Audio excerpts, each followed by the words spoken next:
لا لا لا لا، کوئی دیوبندی، کوئی بریلوی، کوئی شیعہ اپنی ہندوستان میں آمد، اپنی تاریخ کوئی نہیں بیان کرے گا۔ کیوں نہیں کرے گا؟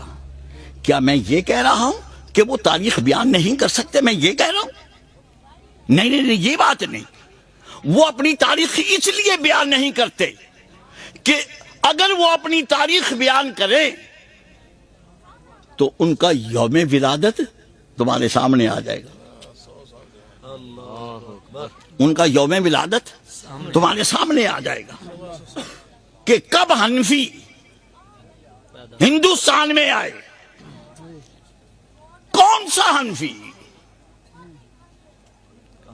میں آج بھی کہہ رہا ہوں، اللہ اللہ، ہم سے لڑنے کی بجائے اپنی تاریخ بیان کرو۔ بتاؤ سب سے پہلا کون سا حنفی ہندوستان میں آیا؟ کہاں آیا؟ کب آیا؟ کہاں آیا؟ کب آیا؟ کون آیا؟ بس میں نے تین باتیں کی ہیں۔ میں نے تین باتیں کی ہیں، کون آیا، کہاں آیا، کب آیا۔ یہ میں نے تاریخ آپ کے سامنے۔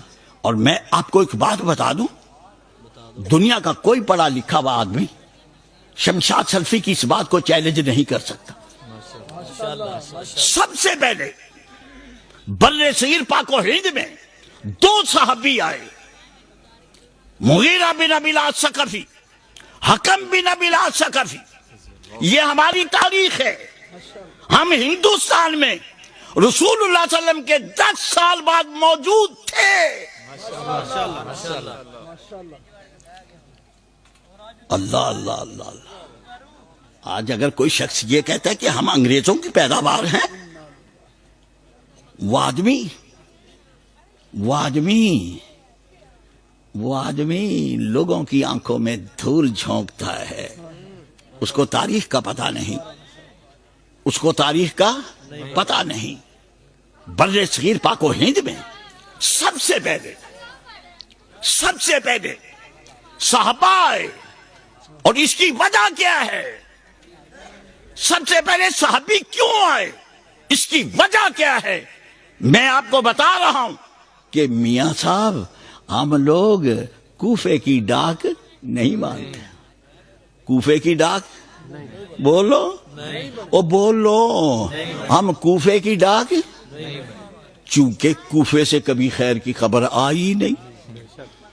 کوفے سے کبھی خیر کی خبر بولو، ہائے ہائے، جب کبھی خبر آئی تو مسلم بن عقیل، اور اس سے پہلے علی، مسلم بن عقیل، اور پھر حضرت حسین کے قتل کی خبر آئی کوفے سے۔ کوفے سے کبھی خیر کی خبر نہیں آئی۔ یہ حقائق ہیں۔ اس لیے ہم نہ کوفے کی ڈاک مانگتے ہیں اور نہ کوفے کے کسی امام کو بولو۔ اب ڈرنے لگ گئے۔ اللہ اللہ اللہ۔ آہا، جناب حضرت فاروق اعظم کی خلافت میں یہ دو صحابی آئے۔ اب ایک صحابی سندھ میں رہ گئے، اور ایک صحابی اسی کشتی میں بیٹھ کے بمبئی کی طرف چل پڑے۔ اور بمبئی کی بندرگاہ، میں نے کتنے لوگوں سے پوچھا جو بمبئی کے علاقے سے حج کے لیے یا عمرے کے لیے آتے ہیں، حرمین میں ان سے ملاقات ہوتی ہے۔ میں نے کتنے لوگوں سے پوچھا کہ بمبئی کی وہ بندرگاہ جس کا نام تھانہ ہے، کیا آج وہ بندرگاہ موجود ہے؟ آج بھی وہ بندرگاہ موجود ہے بمبئی میں، جہاں پر ان دونوں بھائیوں میں سے ایک بھائی نے جا کے اپنی کشتی باندھی۔ اور میں نے اسی لیے کہا ہے، بمبئی کے راستے ہمارے لیے نئے نہیں ہیں۔ بمبئی کے راستے ہمارے لیے نئے نہیں ہیں، ہم پرانا راستہ جانتے ہیں۔ صحابہ نے ہمارے لیے بولو راستہ متعین کر رکھا ہے، اور بمبئی کے راستے اسی سمندر کے راستے بمبئی پہ پہلے بھی حملہ ہوا، بعد میں اب دوبارہ بھی ہوگا۔ ہمارا تو راستہ متعین ہے، اصحاب محمد متعین کر گئے۔ اللہ اللہ اللہ اللہ۔ بہرحال جناب حضرت فاروق اعظم کی خلافت میں 12 صحابی، بولو کتنے؟ بولو سارے بھائی، میں نے یاد کروا کے تمہاری جان چھوڑنی۔ جناب حضرت فاروق اعظم کی خلافت میں کتنے صحابی؟ 12 صحابی بر صغیر پاک و ہند میں آئے۔ کتنے بولو؟ 12۔ اللہ اللہ اللہ۔ کتنے صحابی؟ مجھے جتنی دفعہ بات دہرانی پڑی میں نے دہرانی ہے، لیکن تمہیں یاد کرا دیں گے۔ کتنے صحابی آئے؟ اور 5 صحابی جناب حضرت عثمان کی خلافت میں آئے۔ 12 5 اور 3 صحابی جناب حضرت علی کی خلافت میں آئے، اور 4 صحابی جناب حضرت امیر معاویہ کی خلافت میں آئے، اور 1 صحابی یزید کے دور حکومت میں آیا۔ 25 صحابہ سن 62 ہجری سے پہلے 25 صحابہ بر صغیر پاک و ہند میں کیا لے کے آئے تھے؟ مجھے بتائیے تو صحیح۔ ان کے پاس کیا تھا؟ ان کے پاس اللہ کی کتاب تھی اور حضرت محمد صلی اللہ علیہ وسلم کی حدیث تھی۔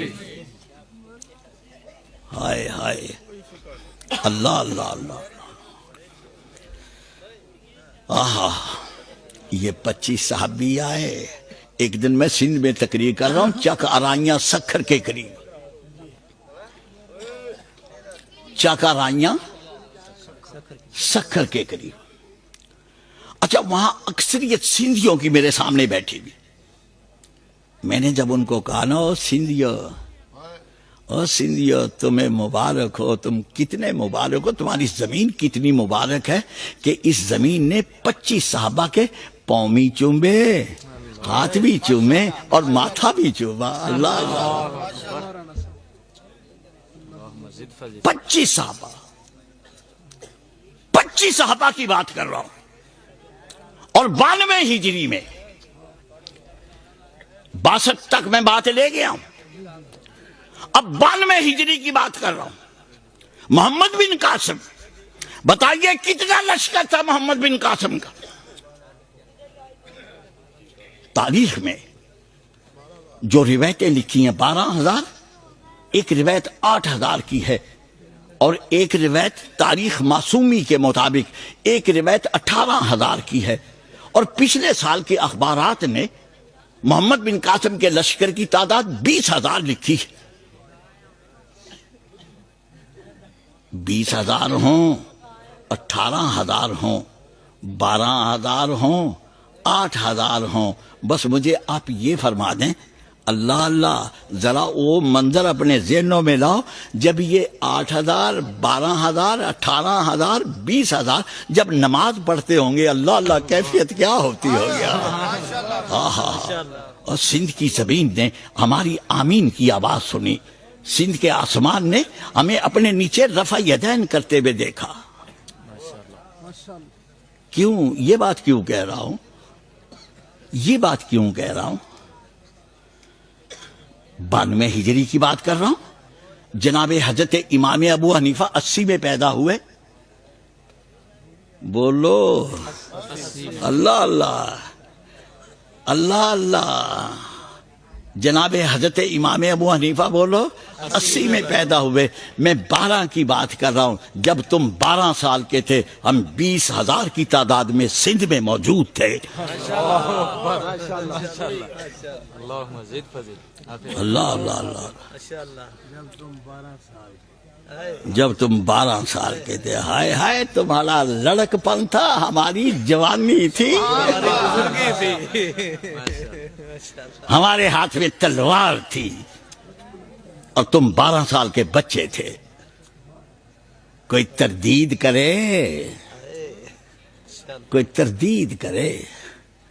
رجال السندھ والہند، العقد السمین، ان دونوں کتابوں میں یہ واقعات لکھے ہوئے جو میں نے آپ کے سامنے ذکر کیے.